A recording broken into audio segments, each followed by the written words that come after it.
Bismillahirrahmanirrahim. Assalamualaikum warahmatullahi wabarakatuh. Alhamdulillahi rabbil alamin. Wabihi nasta'inu wa ala umuri dunya waddin. Thumma salatu wassalamu ala ashrafil anbiya'i wal mursalin, nabiyina wa habibina Muhammadin wa ala alihi wa ashabihi wa man saru ala nahjihi ila yaumiddin. Allahumma subhanaka la ilma lana illa ma 'allamtana innaka antal alimul hakim wa tub 'alaina innaka antat tawwabur rahim. Allahumma unsur ikhwanana al-mustad'afina fi Filistin wa sairi buldanil muslimin. Rabbi shrah li sadri wa yassir li amri wahlul 'uqdatan min lisani yafqahu qawli. Allahumma amin. Ma'asyarul muslimin, jamaah rahimani wa rahimakumullah. Alhamdulillah, kembali kita bersyukur kepada Allah Subhanahu wa taala karena pada kesempatan malam hari ini Allah Subhanahu wa taala memberikan kita taufik, hidayah, ma'unah, pertolongan, petunjuk kepada kita sehingga Allah Subhanahu wa taala masih memudahkan langkah kita menuju salah satu rumah dari rumah Allah Subhanahu wa taala dalam rangka melaksanakan ibadah salat berjamaah dilanjutkan dengan tafaqquh fiddin, mempelajari agama Allah Subhanahu wa taala, dan ini merupakan salah satu keutamaan yang luar biasa. Dan kita masih melanjutkan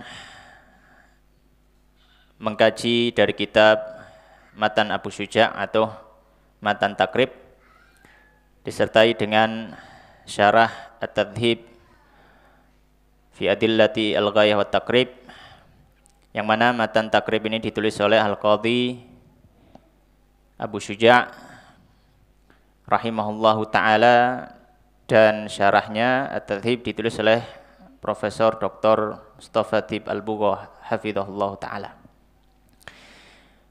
Dan pada pertemuan sebelumnya kita membahas tentang masalah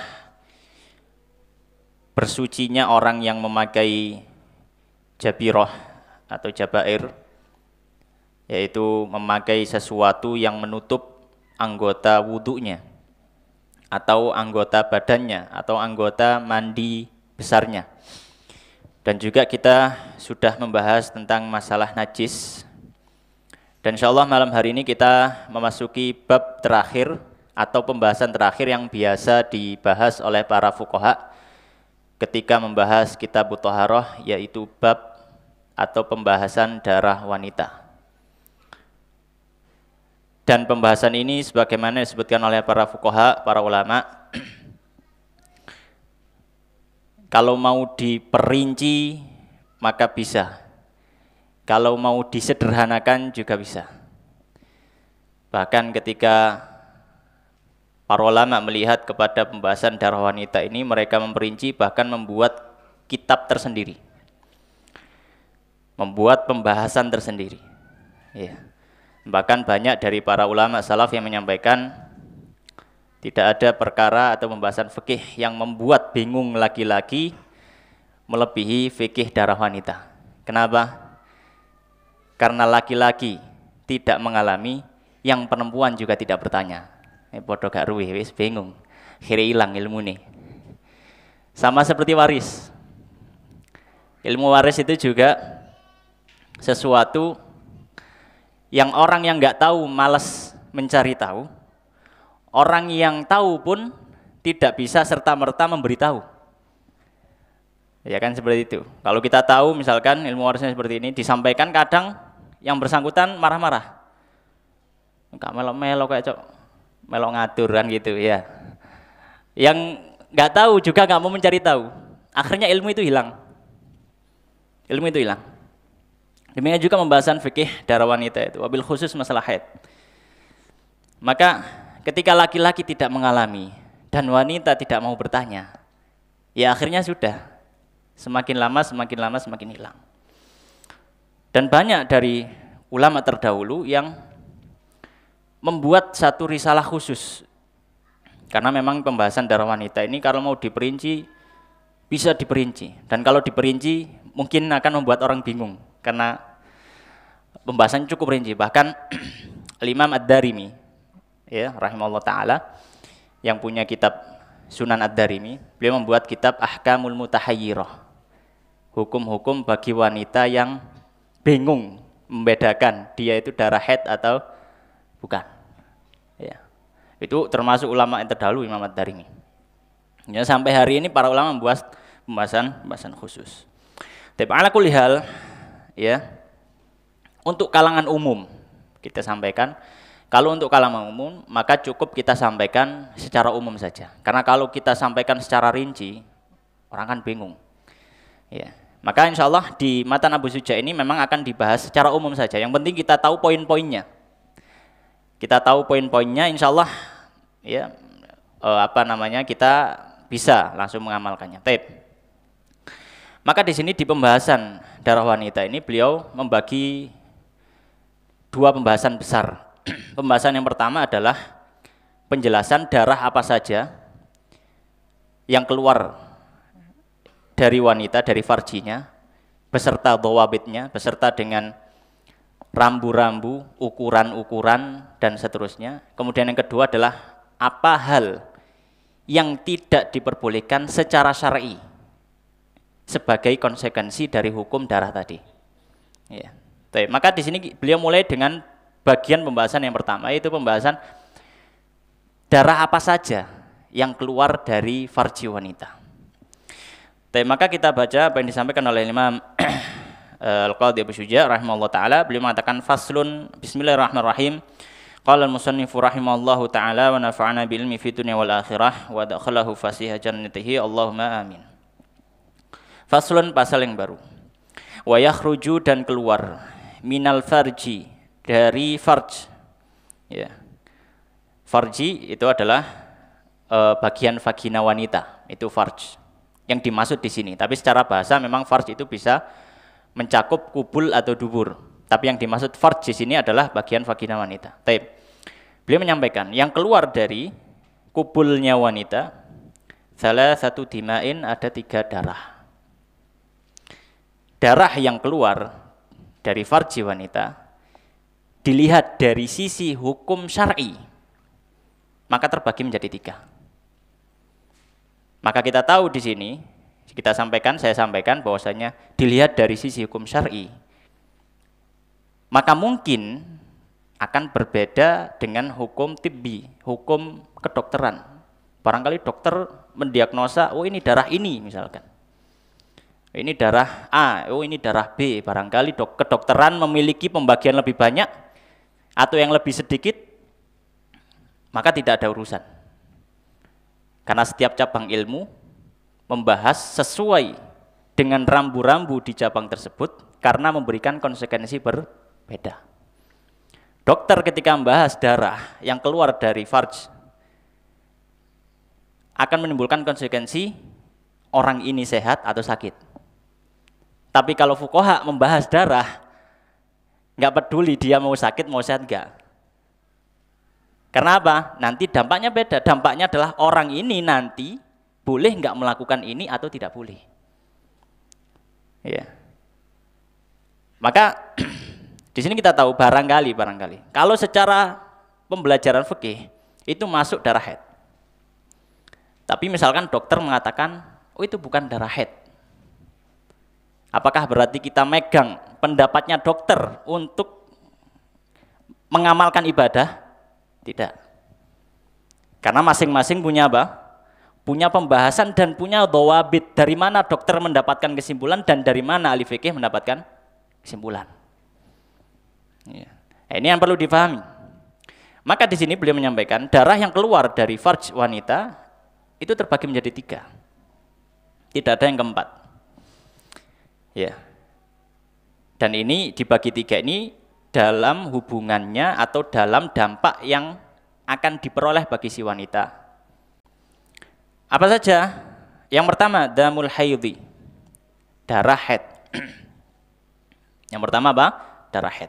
Nanti beliau akan jelaskan satu persatu. Yang kedua wan nifasi dan darah nifas. Yang terakhir wal istihadati dan darah istihadah. Yang keempat tidak ada. Ya. Damul fasad, ada yang mengistilahkan damul fasad. Ya, damul fasad itu istihadah itu sama saja. Damul fasad itu yang darah rusak secara bahasa. Ya. Sama istihadah. Jadi tidak keluar dari apa? 3 jenis darah ini. Kemudian beliau akan bahas satu persatu.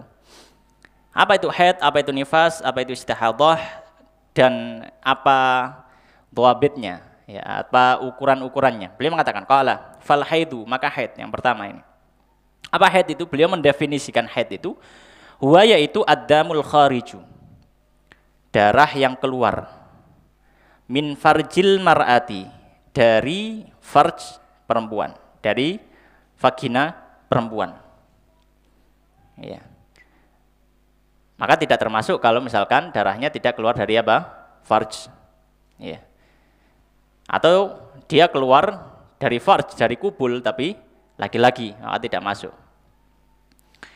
Taib, keluar dari apa? Farji wanita, ala sabili sihhati, di atas jalan sehatnya. Maksudnya, ya, itu menunjukkan kesehatan wanita. Maksudnya kesehatan itu karena normalnya wanita akan haid. Ya. Jadi itu menunjukkan apa? Kesehatan wanita. Meskipun ya, para fuqaha menyampaikan, nanti akan disinggung juga, ya, bisa jadi wanita itu tidak mengalami haid sama sekali, bisa jadi. Secara hukum fikih bisa, mungkin. Ya. Secara hukum fikih apa? Bisa, wanita tidak mengalami haid sama sekali bisa. Ya, dan itu memungkinkan. Tapi ala kulli hal di sini beliau mendefinisikan bahwa itu menunjukkan apa? Kepada kesehatan si wanita itu, min ghairi sababil wiladati, tanpa adanya sebab persalinan atau keluarnya sesuatu dari rahim. Maka di sini tidak termasuk kalau darah itu keluar sebagai dampak dari keluarnya janin yang ada dalam rahim. Karena itu nanti masuknya apa nih? Nifas. Ya, masuknya nifas. Taib. Ini adalah pengertian daripada haid itu, yaitu darah yang keluar dari farji perempuan yang menunjukkan kesehatan atau normalnya wanita itu, dan dia bukan disebabkan karena keluarnya janin dari rahim. Kalau misalkan ada yang tanya, Ustaz, kenapa kok nggak dibahasakan melahirkan saja? Saya tidak secara sengaja tidak membahasakan melahirkan, karena melahirkan itu di pengertian kita, di benak kita, ketika orang melahirkan itu berarti orang mengeluarkan bayi yang wujud bayi, gitu ya. Sedangkan dalam fikih, orang itu nifas tidak harus yang keluar itu wujudnya sudah bayi. Maka misalkan keguguran wujudnya ya masih berupa gumpalan daging yang masih, ya mungkin sudah agak bentuk tapi belum bayi. Kemudian setelah itu keluar darah, masuk nifas. Makanya yang penting apa? Keluarnya sesuatu atau keluarnya janin daripada rahim. Tidak memandang itu sudah bentuk bayi atau belum. Maka misalkan ya ada juga yang yang bertanya pada kita, apakah orang yang keguguran itu darah setelahnya disebut nifas? Iya, nifas. Ya, karena nifas itu adalah darah yang keluar akibat faraghi rahim. Sebagian fuqaha memberikan definisi seperti itu. Darah yang keluar setelah kosongnya rahim. Tapi ala kulli hal, ini adalah definisi daripada haid. Kemudian beliau menyebutkan sifat darah haid. Sifat apa? Darah haid. Beliau mengatakan qala walaunuhu, dan warnanya aswadu, hitam. Ya, atau sebelum itu, ya mungkin kita perlu mengetahui dalil daripada haid ini. Di antaranya adalah hadis yang diriwayatkan oleh Sayyidah Aisyah, yang disebutkan oleh Imam Bukhari dalam sahihnya, Imam Muslim dan seterusnya. Beliau mengatakan, ya, kharajna la nura ilal hajj, falamma kana bisarif hittu fadakhala alayya Rasulullah sallallahu alaihi wasallam wa ana abki. Kata Sayyidah Aisyah, ketika saya dan Nabi pergi untuk haji, di tengah prosesi manasik saya haid. Maka Rasulullah menemui aku sedangkan aku ke dalam kondisi menangis. Qala maka Nabi mengatakan, "Malaki anufisti." Apa yang terjadi padamu? Apakah engkau haid? Gitu. Sudah ditebak sama Nabi. Qultu na'am, iya. Qala inna hadza amrun katabahu Allahu 'ala banati Adam. Haid ini adalah sesuatu yang memang sudah ditetapkan Allah bagi wanita. Nah, ini menunjukkan apa? Ala sabili sihah. Menunjukkan memang normalnya wanita seperti itu. Faqdi ma yaqdil hajj. Maka kerjakan apa yang dikerjakan jamaah haji lain ghaira alla tatufi bil bait. Kecuali jangan engkau tawaf. Maka wanita haid boleh wukuf di Arafah, mabit di Muzdalifah, lempar jumrah, silakan. Tapi kalau tawaf maka tidak diperbolehkan. Baik. Kemudian tadi pembahasan sifatnya ya. Nah, sifatnya, kata beliau warnanya, dilihat dari warna. Aswad, warna darah haid itu adalah hitam. Muhtadim, itu ada, kalau di sini dalam tadhib disebutkan har, yang bersifat panas. Ya, bersifat panas. Tapi dalam sebagian syarah yang lain, kitab yang lain, para ulama menyebutkan muhtadim itu maknanya, istaddat ya saudatuhu, jadi istaddat humratuhu gitu. Jadi dia itu warna merah tapi merah yang benar-benar gelap ya, merah yang benar-benar gelap, jadi merah yang ke arah gelap, jadi hampir hitam, itu yang disebut dengan muhtadim. Itu seperti disebutkan oleh Syabrawi dalam syarahnya. Muhtadimun intinya berarti dia hitam tapi dia itu merah yang kehitaman bukan hitam gitu loh, bukan hitam ya mungkin seperti HP ini kan asli hitam gitu ya, tapi dia merah yang sangat-sangat pekat dan gelap sehingga dia itu kalau tidak diperhatikan secara detail maka seperti orang melihat warna hitam, tapi sebenarnya merah yang sangat gelap. Dan dia ladza' ya, para fuqaha memberikan makna ladza' itu muji', sesuatu yang menyakitkan. Ya, mungkin bagi ibu-ibu, mbak-mbak gitu ya, ada yang waktu mens biasanya apa? Dileben. Ya.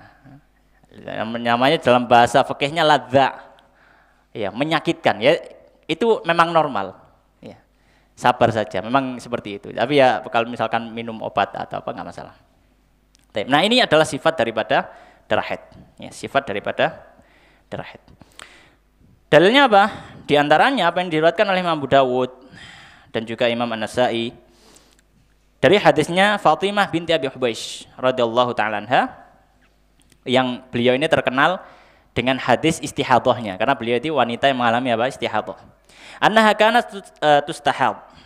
Fatimah ini dulu di zaman Nabi beliau istihadhah, keluar darah terus itu. Faqala lah Nabi, maka Nabi SAW mengatakan idza kana damul haidhah, jika yang keluar itu darah haid, fa innahu damu aswadun yu'raf au damun aswadu yu'raf, dia itu darah hitam yang diketahui. Maksudnya kamu bisa membedakan ya, karena warnanya beda. Kalau yang warnanya apa? Beda. Baik. Fa idza kana dzalik, jika memang itu darah haid, fa amsiki anis shalah, maka jangan salat. Fa idza kana al-akhar fatawaddai wa shalli, tapi kalau jika darah yang lain berarti bukan haid, istihadhah, maka wudu'lah dan tetap sholat. Maka istihadhah hukumnya sama seperti wanita suci. Fa innama huwa irqun, ya, sungguhnya dia itu adalah sesuatu yang berasal daripada urat yang ada di dalam perut. Ya, jadi dia itu bukan ala sabili sihah, tapi ada sesuatu yang agak bermasalah seperti itu. Baik. Maka di sini Nabi menyebutkan fa innahu damun aswad, dia darah yang hitam. Tapi pertanyaannya, apakah memang hanya hitam saja? Apakah hitam ini pembatasan? Berarti kalau wanita keluar darahnya merah, bukankah haid? Ya, maka di sini ada perincian. Aswad ini atau hitam yang pekat sampai ke hitam merah yang pekat, ya, sampai ke hitam-hitaman itu adalah keumuman. Umumnya seperti itu. Tapi para fuqaha menyampaikan kemungkinan darah haid itu bisa 5 warna. Kemungkinan darah haid itu bisa apa? 5 warna. Yang pertama yang paling umum adalah aswad atau muhtadim, jadi aswad muhtadim. Merah yang sangat pekat hingga mendekati warna hitam. Itu yang paling umum. Kemungkinan kedua, wanita bisa saja haid dengan mengeluarkan darah yang berwarna humrah, berwarna merah atau ahmar, damun ahmar. Warnanya merah, tapi merahnya nggak pekat, merah biasa. Kemungkinan ketiga, darah yang keluar adalah berwarna asqor. Asqor itu merah tapi yang puyeh. Apa puyeh itu ya bahasa Indonesia ya. Agak kurang merah gitu loh. Mungkin dekat ke arah pink mungkin gitu ya. Jadi merahnya tapi merahnya yang sudah nggak terlalu merah sekali. Itu kemungkinan ketiga. Kemungkinan keempat bisa jadi haid itu ya dia keluar dengan warna aswar, warna kuning. Kuning yang cukup pekat. Ya, bisa jadi keluar warna kuning. Dan yang terakhir bisa jadi yang keluar adalah warna akdar. Akdar itu keruh. Ya. Warnanya apa? Keruh. Ya, jadi putih tapi bukan putih, ya. Orang Jawa ngarani putih mangka, apa itu bahasa Indonesianya? Ya, putih mangka gitu ya. Jadi yang putihnya enggak putih. Karena Sayyidah Aisyah mengatakan, ya, ketika ada seorang sahabat yang bertanya kepada Sayyidah Aisyah, "Wahai Sayyidah Aisyah,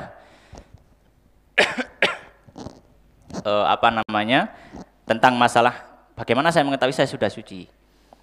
Maka Sayyidah Aisyah mengatakan, "Fala tasta'jalin." Jangan tergopoh-gopoh. Ya. Hatta taraina qussata bayda. Sampai engkau melihat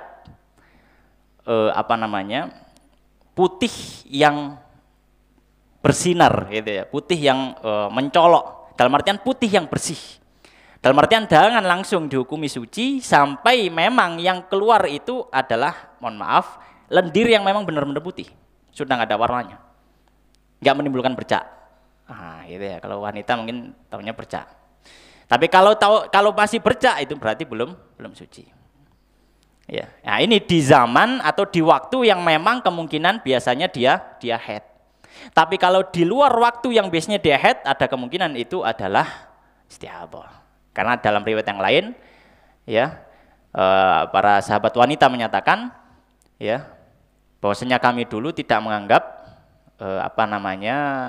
al-qudroh, jadi bercak tadi itu adalah haid setelah suci. Yaitu di tafsir para ulama, iya kalau misalkan itu di luar zamanul imkanul haid, waktu kemungkinannya haid.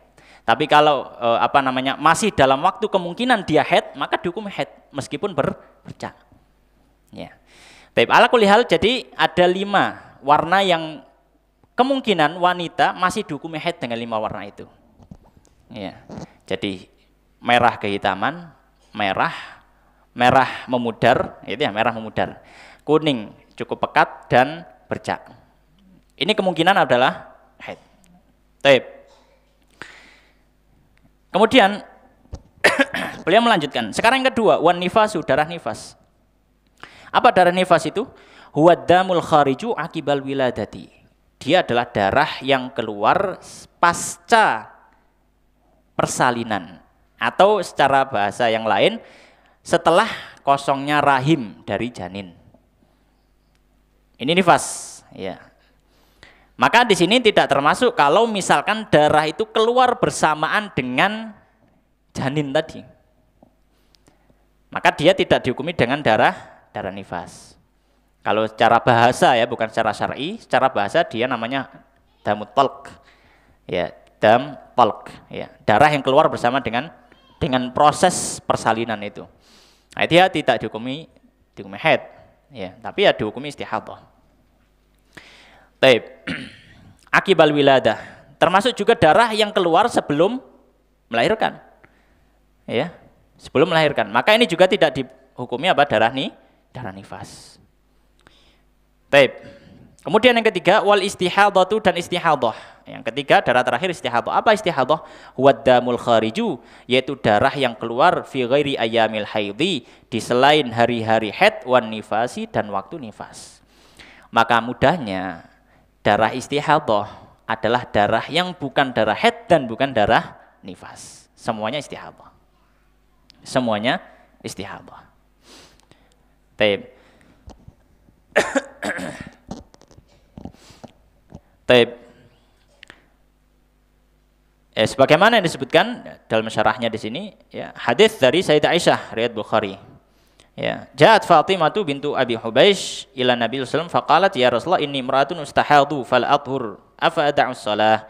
Wahai Nabi, aku wanita yang mengalami istihadhah dan tidak suci sama sekali, maksudnya darahnya keluar terus. Maka apakah saya tidak sholat sama sekali? Faqala Rasulullah, maka Nabi mengatakan la innama dzalika irqun wa laysa bil haidhah. Tidak, itu adalah irq, adalah istihadhah dan bukan apa haid. Fa idza aqbalatil haidhah fatruki shalah. Kalau ukurannya haid, maka ya waktu itu tinggalkan salat. Fa idza dhahaba qadruha, jika sudah selesai jangka waktu biasanya kamu haid, faghsili ankid dam fasalli. Maka sucikanlah, ya, bersihkanlah juga darah di farjinya, kemudian baru setelah itu apa? Salat. Nah, ini istihadhah. Baik.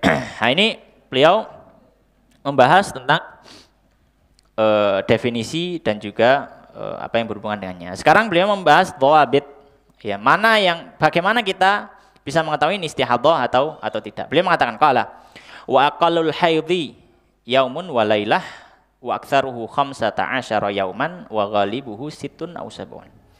Baik. Yang pertama, kita perlu mengetahui haid itu yang seperti apa, atau dari mana kita tahu darah itu darah haid. Darah haid bisa diketahui dengan dua cara. Cara yang pertama adalah dengan mengetahui dari sifat darah itu. Ini bagi orang yang barangkali istihadhah. Tapi kalau memang secara asal dia tidak istihadhah, ya tidak perlu membedakan. Ya, jadi misalkan dia keluar darah terus, tapi ada perbedaan warna, ya, mungkin 7 hari, 10 hari pekat. Setelah itu selama 30 hari, 40 hari atau apa, darahnya itu apa? Darahnya merah yang memudar gitu ya. Bisa diketahui dari situ. Ya. Kemudian bisa juga diketahui dari hitungan hari. Nah, kalau diketahui dari hitungan hari, maka beliau mengatakan ada batas minimal, ada batas maksimal, dan ada keumuman. Nah, ada 3 jangka waktu haid. Jangka waktu minimal disebut haid adalah yaumun wa lailah, sehari semalam. Dalam bahasa lain 24 jam. Dan 24 jam ini diketahui tidak dari bercak yang ada, mohon maaf, pada pembalut. Tapi diketahui dengan melihat atau merogoh ke dalam farjinya. Kemudian kalau setelah dirogoh itu sudah tidak ada bercak sama sekali, nah itu berarti tuhur, suci. Ya. Jadi bukan cuma dilihat di pembalutnya saja. Oh, sudah nggak ada bercak di pembalutnya, nggak mesti. Ya, kadang mungkin dilihat ketika dimasukkan, ya, sesuatu yang putih atau jarinya barangkali ada bercak, bisa jadi. Maka dia berarti masih keluar darah. Ya, maka keluar darah ini batas minimalnya adalah 24 jam. 24 jam. Maka kalau ada wanita yang dia tiba-tiba keluar darah, tapi cuma mungkin 1 jam. Setelah itu dia mungkin buang air kecil, dilihat tuh, kok nggak ada darah sama sekali, gitu ya. Kemudian dilihat juga, dicek ke dalam farjinya, bersih, nggak ada. Dan itu berlanjut sampai lebih dari 15 hari. Maka itu darah istihadhah. Karena minimal apa? 24 jam. Wa aktsaru, batas maksimal situna yauman, 60 hari. Aktsaruhu 15 yauman, 15 hari. Maksimal 15 hari. Maka kalau ada wanita yang keluar darah terus, ya, keluar darah terus, hari 15, hari 16 keluar juga, maka itu berarti dia istihadhah. Ya, dia istihadhah. Maka dikembalikan pada hukum wanita yang istihadhah. Baik. Wa ghalibuhu situn aw sabun. Normalnya, sekarang jangka normal itu adalah 6 atau 7 hari. Ya, 6 atau 7 hari itu normalnya, tapi ada yang berubah-ubah ya. Baik. Dan wanita itu tidak mengetahui bahwasanya dia itu istihadhah atau bukan, ya, atau dia sedang mengalami istihadhah atau tidak sebelum melewati jangka waktu 15 hari. 15 hari ini yang namanya zaman imkanul haid. Waktu kemungkinan masih haid. Maka terkadang wanita ada yang haidnya kan putus. Ya, kadang 5 hari, bersih sehari, besok ada lagi gitu. Ya, besok ada lagi. Maka ketika masih dalam zaman imkanul haid, dihukumi haid. Dia baru tahu kalau istihadhah kalau sudah lewat 15 hari. Hari 16 kok keluar, wah dia istihadhah. Kalau istihadhah dilihat, dia bisa membedakan darah enggak? Kalau bisa membedakan darah, oh iya sepertinya cuma 7 hari yang hitam itu. Setelah itu kayaknya darahnya biasa. Maka diqadha sholat yang ditinggalkan di waktu itu. Atau dia tidak mengetahui warnanya sama, maka dilihat waktu haid kemarin berapa hari biasanya. Kemarin 7 hari, 7 hari biasanya saya 7 hari. Nah berarti 7 hari. Sisanya qadha salatnya. Ketika apa? Sudah melewati batas 16 hari. Ya, taib. Nah ini untuk cara membedakan haid ya. Sekarang untuk haid nifas, wa aqallun nifasi lahdhatun, dan batas minimal nifas adalah sebentar. Dalam artian bisa jadi wanita itu mengalami nifas cuma sebentar. Mungkin 2 jam, mungkin 3 jam, setelah itu bersih, bersih bisa jadi. Ya, bisa jadi. Wa aktsaruhu, dan batas maksimal wanita itu nifas situna yauman, 60 hari. 60 hari. Maka kalau ada darah yang keluar misalkan di hari ke-64, misalkan hari 50 bersih, sampai hari 60 bersih, 61, 62, 63, 64 keluar darah lagi, maka ada kemungkinan dia haid kalau misalkan memenuhi syarat haid, sudah pindah. Tapi kalau tidak memenuhi tidak memenuhi kriteria haid, maka bisa jadi dia istihadhah. Maksimal 60 hari. Wa ghalibuhu arba'una yauman. Dan batas maksimalnya adalah 40 hari. Batas normalnya. Normalnya wanita 40 hari. Ya, karena ada satu riwayat disebutkan dalam Sunan Abu Dawud ya, bahwasanya para sahabat wanita zaman Nabi itu mereka biasa mensucikan diri dari nifas setelah 40 hari. Ya, orang Jawa dulu ngarani adus wuwung gitu ya. Nggih ngoten nggih, leres nggih adus wuwung kalau nggak salah. Jadi pakai kemben gitu terus mandi gitu. Ya, jadi membersihkan dari nifasnya. Nah, itu dibawa ke ranah normalnya, tapi bisa jadi apa? Maksimal. Kemudian beliau mengatakan qala wa aqallu tuhri bainal haidataini, dan batas minimal suci antara 2 masa haid khamsata asyara yauman, ada 15 hari. Kenapa? Karena 1 bulan itu 30 hari. Dan kalau batas maksimal haid 15 hari, maka batas minimal suci antara 2 haid adalah 15 hari sisanya. Kenapa? Karena wanita itu secara asal tidak mungkin terlepas di setiap bulannya antara masa haid dan suci. Ya. Jadi dicari dari sisi situ. Kemudian beliau mengatakan wala hadda li aktsarihi. Kalau batas maksimal suci tidak ada. Maka tadi saya singgung, bisa jadi wanita itu tidak haid seumur hidupnya, bisa jadi. Karena masa suci tidak ada batas maksimal. Biasanya dia suci terus, tidak haid dalam artian. Baik.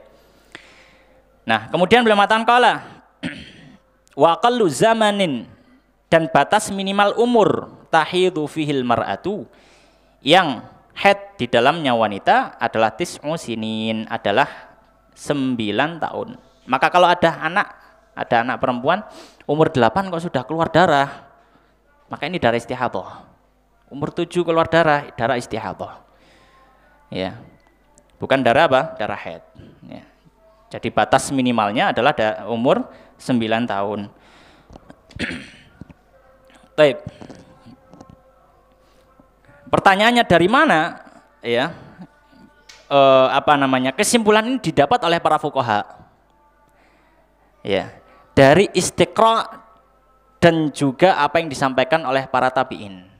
Ada Atha bin Abi Rabah, ada Al-Auza'i kalau tidak salah, beberapa ulama banyak, ya bisa dicek di Kifayatul Akhyar. Dan ulama-ulama yang lain di masa tabi'in dan juga menjadi penelitian oleh Imam Syafi'i dan dilanjutkan oleh ulama setelahnya, dan itu tidak goyah sama sekali selama ratusan tahun.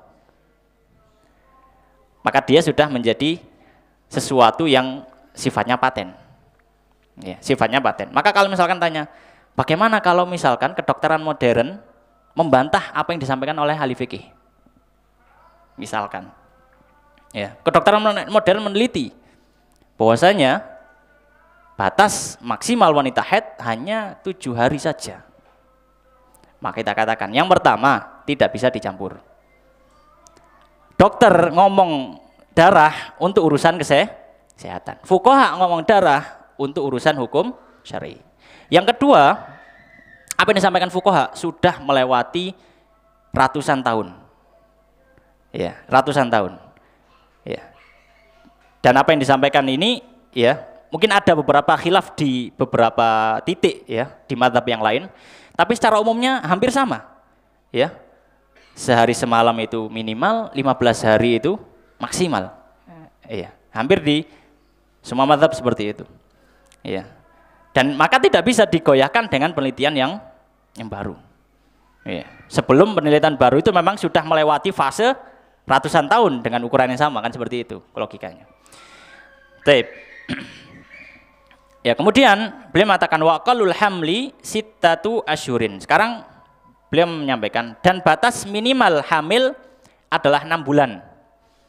Ya, batas minimal hamil adalah 6 bulan. Ini sebenarnya ada konsekuensi fikihnya, cuma mungkin nggak perlu kita bahas karena waktunya nggak cukup. Waqal hamli sittatu asyhur, maka bisa jadi wanita itu 7 bulan sudah melahirkan. Nah, bisa jadi. Ya, secara fikih bisa jadi. Napa? Wa aqallul hamli sittatu asyhur. Aktsaruhu arba'u sinin. Nggih, ya. Jadi batas minimalnya 6 bulan, maksimalnya 4 tahun. Jadi bisa jadi wanita itu hamil 3 tahun baru melahirkan. Secara fikih. Jadi jangan nggak masuk akal fikih gitu. Ya kalau dilihat dari kedokterannya masuk akal. Tapi ini nanti dampaknya beda. Dampaknya adalah anak yang dilahirkan dinasabkan ke bapaknya atau enggak. Dampaknya bukan masalah anak bisa hidup nggak seumur gitu, enggak, ini dampaknya beda, makanya beda. Dokter sama fuqaha bahasnya beda, karena memang jalan penelitiannya beda, bukan satu jalan, nggak bisa dicampur gitu. Secara kedokteran nggak mungkin hamil gimana, hamil selama 4 tahun gitu nggak mungkin. Tapi memang itu pernah terjadi, memang pernah terjadi. Zamannya Imam Malik punya tetangga yang dia hamil sampai berapa? 4 tahun. Itu. Ya tahu ya wallahu alam, mungkin itu ya salah satu hal yang tidak bisa dilogikakan gitu kan ya. Dan itu riwayatnya sahih. Makanya para ulama menyebutkan itu. Wa ghalibuhu tis'atu asyhur, dan umumnya adalah 9 bulan. Ya, 9 bulan. Jadi minimal kehamilan, usia kehamilan itu adalah 6 bulan. Kemudian makanya ini misalkan ada orang habis akad nikah,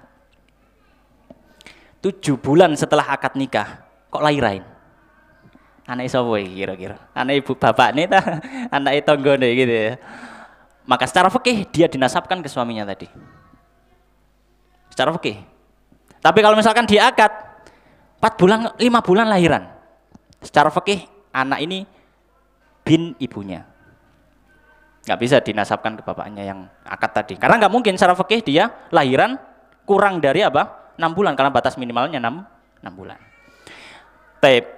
Nah, ini selesai pembahasan tentang bagian pertama dari pembahasan darah itu, yaitu tentang pembagian darah yang keluar dari farji dan juga dhawabitnya. Nah, sekarang apa dampak konsekuensi hukum syar'inya? Beliau mengatakan, qala wa yahrumu bil haidhi. Nah, mungkin kalau tanya dalilnya tadi yang batas minimal, batas maksimal dan keumuman, ya, para ulama Berdalil dengan istiqra' apa yang mereka dapati juga ya dari penelitian yang sudah dijalankan.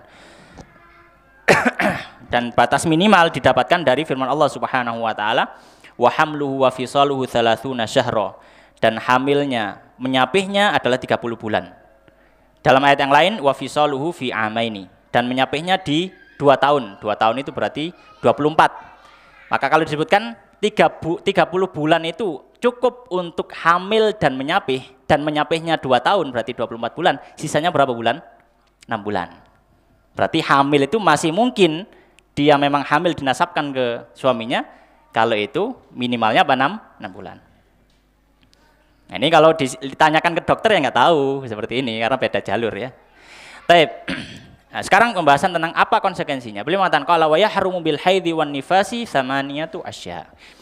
Dan diharamkan karena haid dan karena nifas 8 perkara. 8 hal yang tidak diperbolehkan dikerjakan pada saat wanita itu haid karena ada dalilnya, nifas karena dikiaskan pada haid. Karena kalau kita cari dalil secara terperinci, mana wanita nifas nggak boleh sholat, mana wanita nifas nggak boleh puasa, tidak ada. Dalilnya semuanya haid. Tapi nifas kok dimasukkan kias? Ya. Karena nifas, karena haid itu secara bahasa yang pertama secara bahasa dia juga disebut juga nifas. Makanya hadisnya Aisyah tadi mengatakan anafisti, kata Nabi, au anufisti. Apakah kamu nifas? Makanya bukan nifas lahiran, bukan. Apakah kamu haid? Ya, yang kedua karena dia memiliki sifat yang sama, darah keluar dari farji perempuan. Ada 8, apa saja? Yang pertama as-salatu, salat. Maka wanita yang haid diharamkan untuk sholat. Ya, wanita yang haid diharamkan untuk sholat. Dan ini sudah masyhur ya. Yang kedua was-saumu, puasa.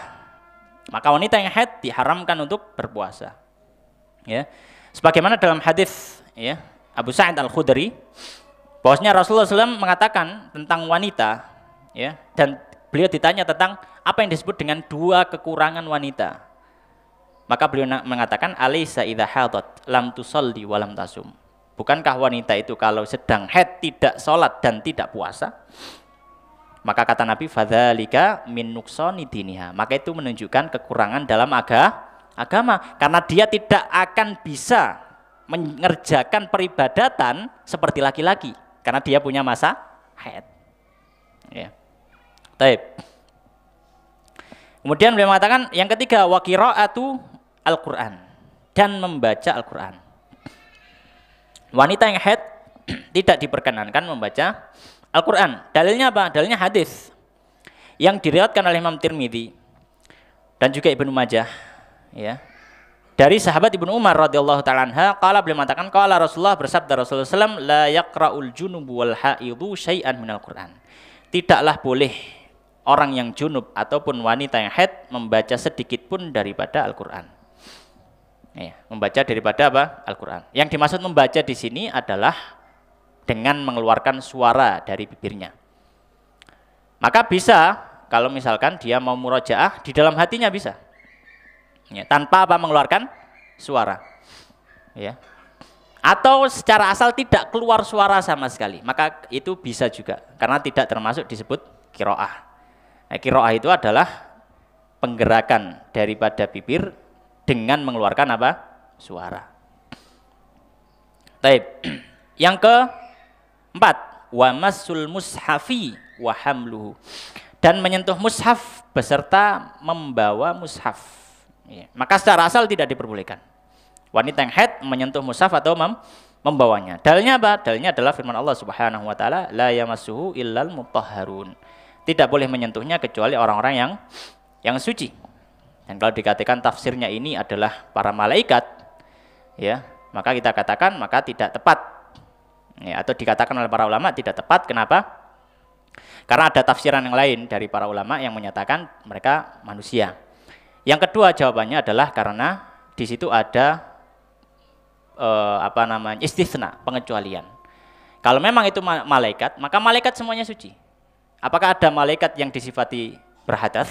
Tidak ada. Yang disifati berhadas adalah manusia. Maka tidak ada fungsinya kalau misalkan ada pengecualian, tidak boleh menyentuh kecuali yang disucikan. Nah, pengecualian itu menunjukkan apa? Ada yang tidak diperbolehkan dari golongan itu gitu. Maka di sini ya kembalinya kepada apa? Manusia. Taib. Kemudian yang berikutnya wadukhulul masjidi, dan masuk ke dalam masjid. Yang dimaksud dengan masjid yang disampaikan oleh para fuqaha adalah area yang memang diwakafkan untuk sholat. Jadi tempat sholatnya itu ya. Tempat sholatnya. Maka misalkan tempat naruh sandal atau mungkin tempat untuk parkir, maka ini tidak masuk masjid. Maka wanita boleh di sana. Ya. Taib. Dalilnya apa? Dalilnya sebagaimana hadis ya dari riwayat Muslim dari Sayyidah Aisyah radhiyallahu taala anha, beliau mengatakan nawilnil khumrah minal masjid. Suatu ketika Sayyidah Aisyah diperintah untuk ngambil sajadah tapi kecil gitu ya, semacam sajadah tapi kecil di masjid. Disuruh masuk masjid, gampangnya gitu. Maka Sayyidah Aisyah menjawabnya apa? Tidak langsung masuk, tapi beliau mengatakan, "Ini haid." Ya Rasulullah, saya haid. Seolah-olah ada isyarat bahwa apa? Loh, kan haid nggak boleh masuk masjid. Makanya Sayyidah Aisyah tanya, "Loh, ini haid." Saya haid wahai Rasulullah. Maka Nabi mengatakan, "Inna haidhataki laisat fiyadik." Haidmu tidak ada di tanganmu. Masuk, ambil langsung keluar gitu maksudnya. Karena setelah itu Sayyidah Aisyah masuk, ngambil langsung keluar. Maka kalau misalkan murur, melewati saja, wanita haid boleh. Tapi kalau masuk dan berdiam diri, maka ini tidak boleh. Maka dukhulul masjid di sini maknanya adalah al-lubthu fil masjid, berdiam diri di dalam masjid. Ya. Kalau cuma lewat saja atau ngambil apa, boleh, tidak masalah. Baik. Kemudian wat tawafu, yang berikutnya adalah tawaf. Maka tawaf ini juga tidak boleh bagi wanita haid. Hadisnya tadi sudah disebutkan Sayyidah Aisyah, if'ali ma yaf'alul hajj ghair alla tatufi bil bait. Kerjakan apa yang dengarnya ke jamaah haji kecuali jangan tawaf. Ya, maka tawaf juga tidak boleh. Berikutnya wal wata'u, dan berhubungan suami istri. Nah, ini jelas wanita yang sedang haid tidak boleh melakukan hubungan suami istri. Karena Allah Subhanahu wa taala menyampaikan ya, wala taqrabuhunna hatta yatahurn, dan jangan dekati istri-istri kalian sampai mereka apa? Suci. Ya, fa idza tatahharna fatuhunna min haitsu amarakumullah. Jika sudah mensucikan dirinya, maka silakan datangi mereka. Ya, para ulama menafsirkan ini maksudnya adalah jima, berhubungan suami istri. Maka ini juga dilarang bagi wanita. Berikutnya yang terakhir, ya, yang ke-8 berarti adalah wal istimta'u bima baina surrati warrukbati. Ya. Itu bercumbu dengan anggota tubuh yang ada antara pusar dan lutut. Ya. Jadi di sini kalau dalam yang utama dalam mazhab Syafi'i bahwasanya wanita yang haid tidak boleh juga bercumbu dengan suaminya dengan bagian tubuh yang ada antara pusar dan lutut. Dalilnya apa? Dalilnya adalah hadis yang diriwayatkan Abu Dawud dan yang lainnya, ya, bahwasanya ada seorang laki-laki yang bertanya kepada Nabi Shallallahu Alaihi Wasallam, ma yahillu min imraati wa hiya haid. Wahai Nabi, apa yang halal bagiku dari istriku ketika dia haid? Maka Nabi SAW mengatakan, laka ma fauqal izar. Bagimu apa yang ada di atas kain sarung. Dan riwayat yang lain juga disebutkan Sayyidah Aisyah, bahwanya beliau mengatakan Nabi SAW ketika saya haid maka saya diperintahkan untuk apa? Memakai izar. Izar itu adalah sesuatu yang secara wajarnya, secara umumnya masyarakat fahami sesuatu yang dipakai untuk menutupi pusar ke bawah. Ya, pusar ke bawah. Taib. Nah, maka pendapat yang resmi dari mazhab Syafi'i, ya, ini juga tidak diperbolehkan. Akan tetapi Al-Imam An-Nawawi rahimahullah taala, beliau memiliki pilihan, ya.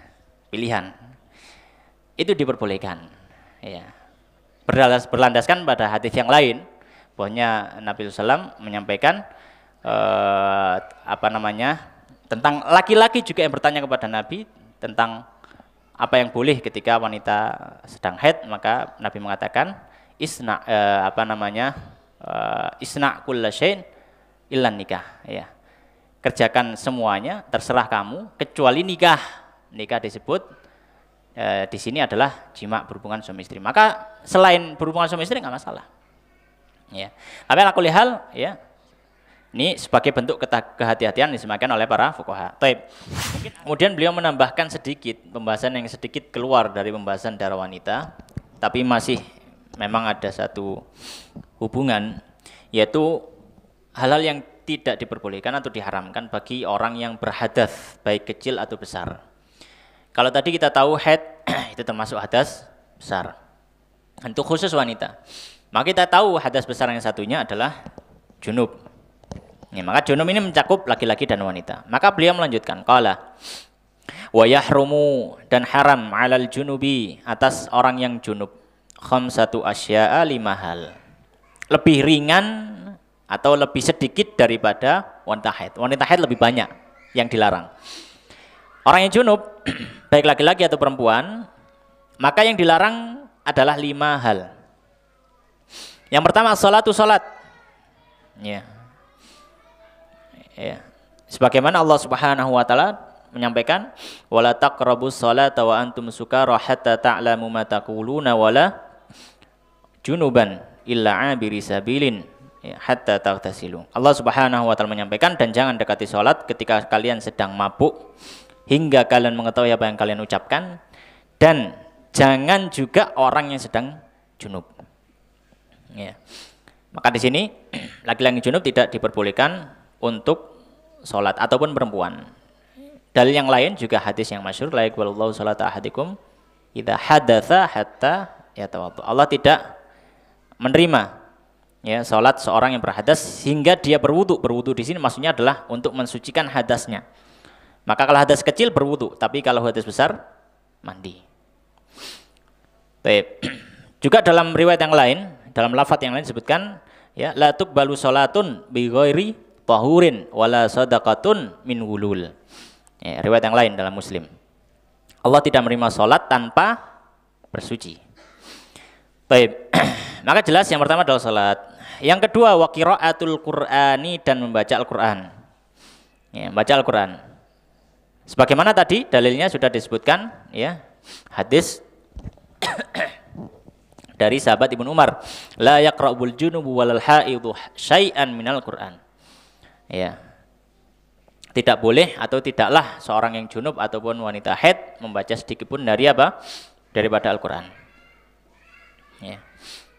Kemudian yang berikutnya, wa massul mushaf, yang ketiga menyentuh mushaf, wa hamluhu, dan membawanya. Ini juga tidak diperbolehkan bagi orang yang junub.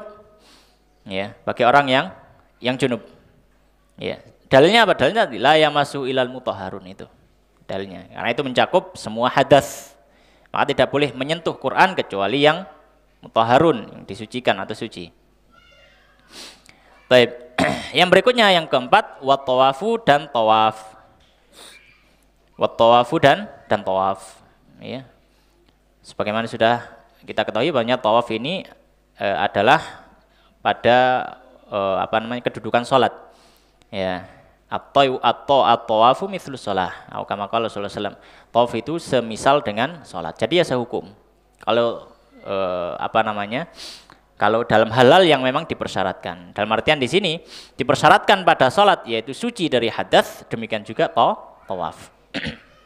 Yang terakhir, walubathu fil masjidi, dan berdiam diri di masjid. Maka ini juga tidak diperbolehkan bagi orang yang junub berdiam diri dalam masjid. Yang masjid dimaksud di sini sebagaimana tadi, ya, mawuqifa lis-shalah. Jadi bagian yang memang diwakafkan untuk dipergunakan apa? Salat, itu masuk bagian masjid. Baik. Kemudian ini untuk hadas besar. Nah, sekarang hadas kecil. Hadas kecil berarti orang yang berhadas selain haid, selain nifas, selain junub. Beliau mengatakan qala wa yahrumu, ya, dan kita sudah bahas hadas kecil. Ya. Wa yahrumu 'alal muhditsi, dan haram bagi orang yang hadas ini hadas kecil, salah satu asya, lebih ringan, 3 hal. 3 perkara. Yang pertama as-salatu, salat. Jalannya sudah. Wa tawafu, yang kedua tawaf. Wa massul mushafi, dan menyentuh mushaf, wa hamluhu, beserta membawanya. Ya. Beserta apa? Membawanya. Ya, dan dalilnya sudah kita sebutkan. Taib. Tinggal ada mungkin satu masalah yang ingin kita sampaikan, karena mungkin ini akan terjadi dari keluarga kita. Tadi disebutkan bahwasanya termasuk hal yang dilarang bagi wanita yang haid adalah membaca Al-Quran. Pertanyaannya, bagaimana kalau santri pondok? Ya, gitu. Santri pondok terus nggak boleh membaca Quran, apalagi pondoknya pondok tahfidz. Nah, piye marono? Ya, nggak nambah, nggak ziyadah habis itu. Maka di sini para ulama menyampaikan, jika memang dibutuhkan untuk hal semacam taklim, maka mungkin bisa mengambil pendapat yang lainnya dari para ulama. Dan ini memang bukan karena kita cari mudahnya, tidak. Karena memang ada kebutuhan di situ, ada taklim. Ya, seperti pendapatnya Imam Malik. Ya, yang memperbolehkan boleh kalau memang ada kebutuhan seperti apa? Taklim, membaca Al-Quran. Ya, membaca Al-Quran ya diperbolehkan dengan hal yang memang untuk taklim, ya. Ketika dia harus murojaah, ya, atau dia harus ziyadah, harus tambah hafalan, kan nggak mungkin tanpa membaca. Disuruh membaca dalam hati nggak bisa, orang ngafal terus membaca dalam hati sulit. Ya, harus dibaca dengan suara, bahkan perlu keras kadang seperti itu untuk menghafal. Maka dalam hal ini kita sampaikan, maka boleh kita misalkan mengambil pendapat yang lain dari para fuqaha karena memang ada kebutuhan. Tapi secara asal, kalau misalkan ya mungkin ibu-ibu di rumah gitu ya sedang haid, maka sebaiknya dihindari saja. Ya, sebaiknya dihindari saja. Kalau misalkan haid beliaunya ibu-ibu misalkan haid itu mungkin 5 hari, 7 hari gitu ya. Ya apa, kita mungkin bisa ganti dengan zikir, ya zikir yang lain. Ya, atau mungkin tadi solusinya bisa dia melihat saja gitu ya. Ya, dia bukan melihat ya, di batin, inti bacanya di batin. Ya, bacanya apa? Di batin. Baik. Kemudian yang kedua, yang perlu kita sampaikan juga tentang masalah mushaf yang ada di perangkat elektronik. Misalkan HP, ya tab, dan semacamnya. Apakah ini sehukum dengan mushaf yang ada wujudnya seperti kita ini? Maka para fuqaha ya, diantaranya guru-guru kami juga menyampaikan, mushaf yang elektronik ini tidak bisa dihukumi sama dengan mushaf fisik yang normal. Ya, ada beberapa rincian di situ. Salah satunya karena dia itu sifatnya seperti sesuatu yang memantulkan benda lain. Jadi dia itu bukan fisik itu sendiri. Ya. Jadi dia itu sesuatu yang memantulkan benda lain. Ya. Jadi bukan fisik itu sendiri. Ya, maka sama seperti kalau misalkan kita taruh mushaf depan kaca, kelihatan mushaf di kacanya. Boleh nggak kita nyentuh kacanya? Boleh. Ya. Jadi itu salah satu yang disampaikan oleh para fuqaha termasuk guru-guru kami. Jadi kalau misalkan misalkan perlu megang atau misalkan dia hadas ya, dia haid terus megang mushaf yang pakai HP atau apakah diperbolehkan? Boleh. Ya, demikian wallahu taala alam. Ini yang bisa kita bahas pada kesempatan pada malam hari ini ya, semoga ada faedah yang didapatkan, ada ilmu baru, ada yang bisa bermanfaat bagi kehidupan kita. Kita akhiri dengan doa kafaratul majelis. Subhanakallahumma wa bihamdika asyhadu an la ilaha illa anta astaghfiruka wa atubu ilaik wa akhiru da'wana alhamdulillahirabbil alamin. Assalamualaikum warahmatullahi wabarakatuh.